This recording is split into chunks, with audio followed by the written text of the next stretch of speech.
6월 12일 금요일, 인류 역사상 가장 큰 상장이 끝났습니다. 혹시 사셨습니까? 아니면 당신 옆에 누군가는 분명히 샀을 겁니다. 그래서 오늘은 질문 하나로 시작합니다. 그날 우리가 산 건 뭘까요? 흥분부터 빠르게 복귀하죠. 공모가 135달러, 시초가 150달러, 장중에 176달러를 찍고 161달러로 마감. 하루에 19%가 올랐습니다. 시가총액이 조달러, 테슬라를 제치고 단숨에 미국 6위, 끌어모은 돈은 750억 달러, 원화로 100조 원이 넘습니다. 역대 최대라던 알리바바 상장의 3배를 하루 만에 조달한 거예요. 여기까지가 그날 모두가 본 장면입니다. 그런데 그 흥분 속에서 아무도 안 읽은 서류가 하나 있어요. 상장하는 회사가 미국 금융당국에 스스로 적어내는 자기소개서, S1이라고 부르는 서류입니다. 그 첫 장에 이 회사는 자기 업종을 코드 한 줄로 적었습니다. 7370, 컴퓨터 프로그래밍, 그리고 데이터 프로세싱. 한마디로 컴퓨터 회사라는 뜻입니다. 우주발사체 코드가 없어서 그랬을까요? 아닙니다. 3760이라고 따로 있습니다. 같은 우주기업인 테란 오비탈은 실제로 그 코드로 등록했어요. 우주산업의 제왕이 자기 입으로 자기를 컴퓨터 회사라고 신고한 겁니다. 회사가 거짓말을 한 게 아닙니다. 서류가 진실이고 우리 머릿속에 이름표가 낡은 거예요. 그래서 이 영상은 차트를 덮고 그 서류를 끝까지 읽습니다. 150만 자짜리 서류입니다. 전부 읽었습니다. 첫 번째 질문입니다. 이 조달러짜리 회사의 돈은 어디서 나올까요? 서류가 그리는 그림부터 보죠. 숫자 없이 들어도 됩니다. 이 회사 안에는 3개의 부서가 삽니다. 로켓을 쏘는 부서, 위성으로 인터넷을 파는 부서, 그리고 AI를 만드는 부서. 로켓 부서가 위성을 공짜에 가깝게 올려주면 인터넷 부서가 전 세계에서 구독료를 걷어오고 그 돈을 AI 부서가 가져다 씁니다. 한 식구 안의 분업이에요. 이게 제 해석이냐? 아닙니다. 회사가 자기 손으로 적은 구조입니다. 확인한 방법도 말씀드릴게요. 기사를 모은 게 아니라 서류 원문을 통째로 받아서 처음부터 끝까지 읽었습니다. 그리고 사업부 재무 문단을 찾아서 숫자를 직접 표로 옮겼어요. 보도는 첫날 주가처럼 서류 바깥의 일을 맞춰보는 데만 썼습니다. 작년, 그러니까 2025년 장부 기준입니다. 로켓 사업의 매출은 41억 달러, 전체의 5분의 1입니다. 그런데 적자예요. 영업 손실이 6억 6천만 달러, 위성 인터넷 스타링크는 매출 114억 달러, 전체의 61%입니다. 영업이익은 44억 달러, 셋 중 유일한 흑자고요. 매출이 1년 새 50% 가까이 늘었습니다. 마지막 AI. 매출은 32억 달러인데 영업 손실이 64억 달러입니다. 통신이 1년 내내 벌어온 돈을 다 받아 쓰고도 20억 달러를 더 태웠어요. 그래서 회사 전체는 장부상 순손실 49억 달러입니다. 이 회사가 원래 적자 체질이었냐면 그것도 아닙니다. 재작년까지는 흑자였어요. 순이익이 8억 달러 가까이 났습니다. 1년 만에 50억 달러 가까운 적자로 뒤집혔는데 로켓과 통신은 그대로였습니다. 달라진 건 하나, AI의 돈 먹는 속도예요. AI 부문의 적자가 1년 새 16억 달러에서 64억 달러로 4배가 됐습니다. GPU, 그러니까 AI 계산용 반도체 값이 깎여나가는 감가상각만 분기에 9억 달러씩이에요. 흑자 회사 하나를 AI 한 부문이 통째로 뒤집은 겁니다. 스타링크가 얼마나 큰지는 한 줄만 짚고 갈게요. 가입자 1030만 명을 164개 나라에서 모았습니다. 한국통신사 3곳의 가입자를 다 합친 것에 5분의 1쯤 되는 규모예요. 한 줄로 정리하겠습니다. 이 회사는 흑자 회사 하나와 적자 회사 둘의 동거입니다. 그리고 이 지도 한 장이 이 영상의 절반이에요. 이 지도에서 제일 이상한 칸부터 따져보죠. 인류가 우주로 보내는 화물의 80%를 혼자 쏘아 올리는 사실상의 독점 기업. 그런 로켓 사업이 왜 적자일까요? 택배 회사가 트럭을 자기 돈으로 직접 만들었다고 생각해보세요. 남의 짐도 받아주긴 합니다. 하지만 이 트럭의 진짜 일은 자기 회사 물건을 공짜로 나르는 거예요. 트럭 사업의 장부만 떼어보면 적자처럼 보입니다. 그런데 그 트럭 덕분에 본업의 운송비가 경쟁자의 10분의 1이 되죠. 적자가 아니라 투자인 겁니다. 단 그걸 알아보려면 장부 2개를 같이 봐야 해요. 숫자로 확인하겠습니다. 이 회사의 발사 단가는 킬로그램당 2,700달러, 업계의 역사적인 평균이만 8,500달러였으니까 7분의 1입니다. 로켓 아래쪽 절반인 부스터 한 대를 최대 34번까지 다시 씁니다. 지금까지 쏜 로켓이 누적 650번. 최근 3년 동안 인류가 궤도에 올린 무게의 80% 이상이 이 회사 몫이었고, 미국 정부의 안보위성 발사 12건 가운데 11건을 이 회사가 했습니다. 그런데도 이 사업의 영업손익은 마이너스 6억 6천만 달러예요. 차세대 로켓 스타쉽의 개발비 30억 달러는 여기에 별도로 또 들어갑니다. 왜 이런 장사를 하는지는 서류가 직접 답합니다. 이 회사는 발사를 이렇게 서술해요. 다른 사업들을 가능하게 하는 능력. 로켓은 팔아서 돈 버는 상품이 아니라 깔아두고 쓰는 인프라라고. 회사가 자백한 겁니다. 그 트럭이 깔아준 위성이 지금 9600기.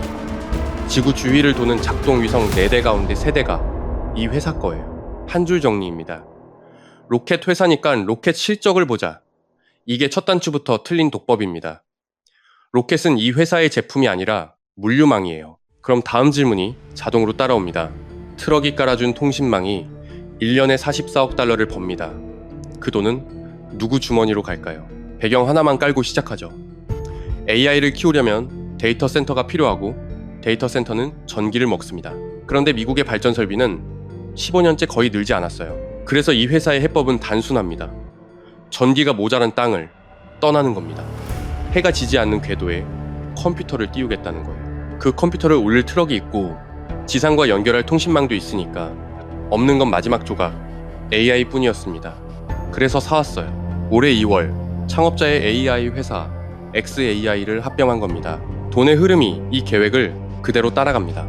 작년 설비 투자 207억 달러 가운데 AI 몫이 127억 달러, 61%입니다. 나머지 두 사업부에 쓴 돈을 합친 것의 1.6배예요. 올해 들어선 더 빨라졌습니다. 1분기 석 달 동안에만 AI의 77억 달러, 1년으로 환산하면 310억 달러 페이스입니다. 같은 분기 AI의 영업손실은 25억 달러로 더 커졌고요. 스타링크가 1년 내내 벌어주는 돈을 AI가 분기마다 태우고도 모자라는 구조입니다. 이 돈이 가서 닿을 최종 목적지도 서류에 적혀 있습니다. 수백만 개의 위성으로 짓는 우주 데이터 센터.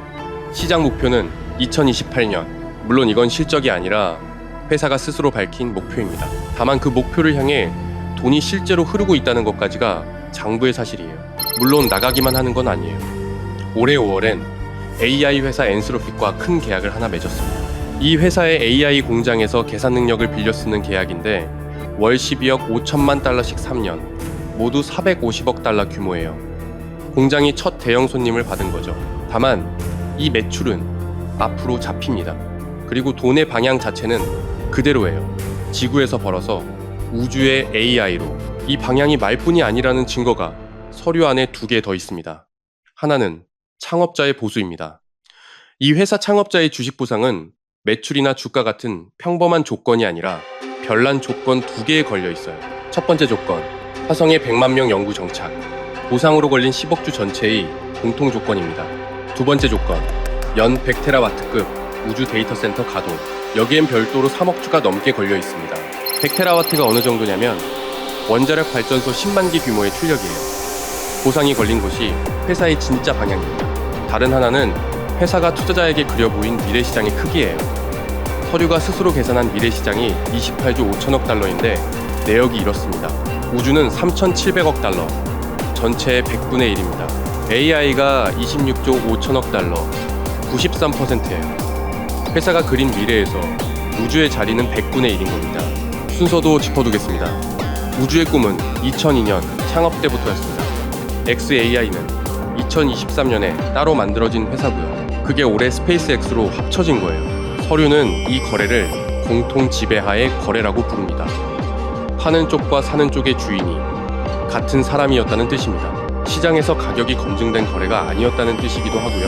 회계에도 흔적이 남아있습니다. 이런 거래는 두 회사가 처음부터 한 몸이었던 것처럼 과거 장부를 합쳐서 다시 쓰는 게 규칙이에요. 그래서 아까 본 작년 장부에도 합병 전 xAI의 매출이 이미 들어가 있습니다. 숨긴 게 아닙니다. 전부 서류에 적힌 그대로예요. 덤으로 하나 더. xAI 안에는 옛 트위터, X도 들어있습니다. 계정 13억 개가 이 회사 장부 안에 있는 거예요. 여기서 우리 얘기로 돌아오죠. 바이 버튼을 누른 사람들 대부분은 화성행 티켓을 샀다고 생각합니다. 그런데 서류가 말하는 내용물은 다릅니다. 전기가 부족한 지구를 우회해서 궤도 위에 AI 공장을 짓겠다는 공사, 우리가 보탠 건 그 공사비에 내용물을 모르면 어떻게 되느냐. 다음에 로켓이 폭발한 날 팔아야 할지, AI 공사가 밀렸다는 소식에 팔아야 할지, 그것조차 스스로 판단할 수 없게 됩니다. 한 줄 정리입니다. 이 회사의 손익 계산서는 우주 회사의 성적표가 아니라 AI 공장의 공사비 청구서로 읽어야 맞습니다. 그런데 이 서류를 펴보기도 전에 이미 돈이 들어가 있는 사람들이 있습니다. 한국 얘기입니다. 스페이스X 공모주는 한국 개인에겐 배정 자체가 없었어요. 그래서 많은 분들이 우회로를 탔습니다. 우주 관련 회사들을 묶어서 한 번에 사는 펀드, 우주항공 ETF를 산 거죠. 그 돈이 1조 6천억 원입니다. 그중 1조 5천억 원 가까이가 스페이스X 상장 대응을 내걸고 올 봄에 나온 ETF 하나에 몰렸어요. 그래서 질문입니다. 이분들은 상장일에 어떻게 됐을까요? 계산 자체는 그럴듯하게 들립니다. 사고 싶은 회사를 못 사면 비슷한 회사를 미리 사둔다. 진짜가 상장돼서 동네가 주목받으면 옆집 값도 따라오를 거라는 기대죠. 실제로 그 ETF의 7알이 로켓넷, 인투이티브 머신즈, AST 스페이스 모바일, 레드와이어, 진짜로 발사체와 위성을 만드는 회사들입니다. 상장일 종가를 직접 확인해봤습니다. 6월 12일 스페이스X가 19% 오르는 동안 로켓랩 마이너스 11%, 인투이티브 머신즈 마이너스 13%, AST 스페이스 모바일 마이너스 15%, 위성사진 회사 플래닛 랩스도 9% 가까이 빠졌습니다. 미국에 상장된 우주 ETF가 7%, 보잉, 로키드 마틴 같은 방산 대형주까지 같이 내렸어요. 같은 날 엔비디아, 마이크로소프트 같은 AI 쪽은 보합이었습니다.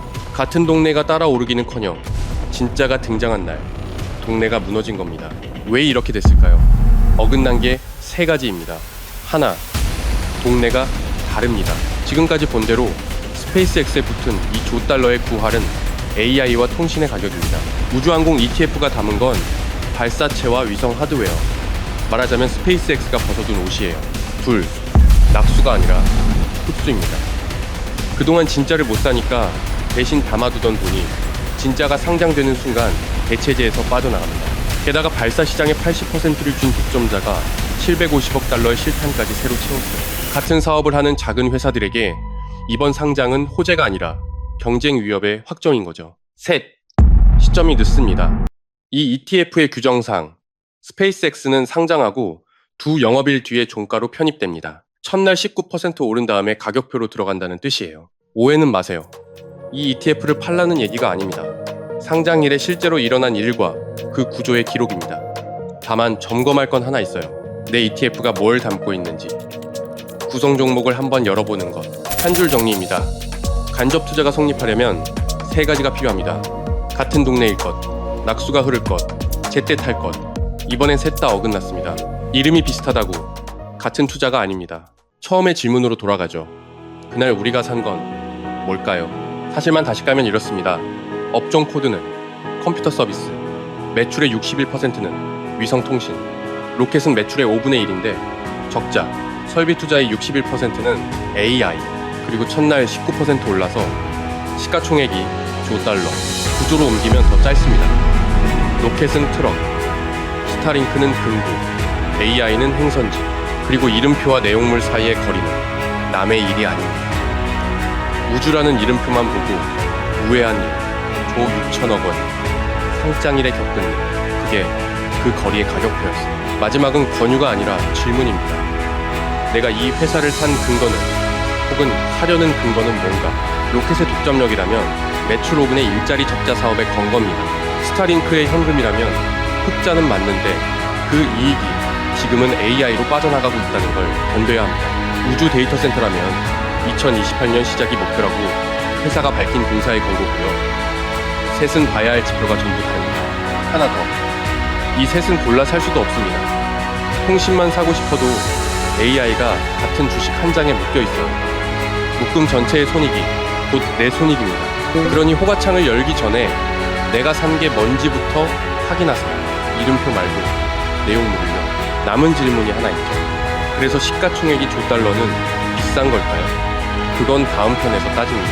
이 회사를 400년 투기의 역사라는 거울 앞에 세울 거예요. 역대 최대의 상장이 그 역사에서 늘 무엇의 신호였는지도 다음에 데이터로 따져봤으면 하는 속설이 있다면 댓글로 남겨주세요. 당신이 산 건 우주 로켓 회사가 아닙니다. 로켓이라는 자가 트럭을 타고 올라가 궤도 위에 지어질 AI 데이터 센터입니다. 서류에는 처음부터 그렇게 적혀 있었습니다.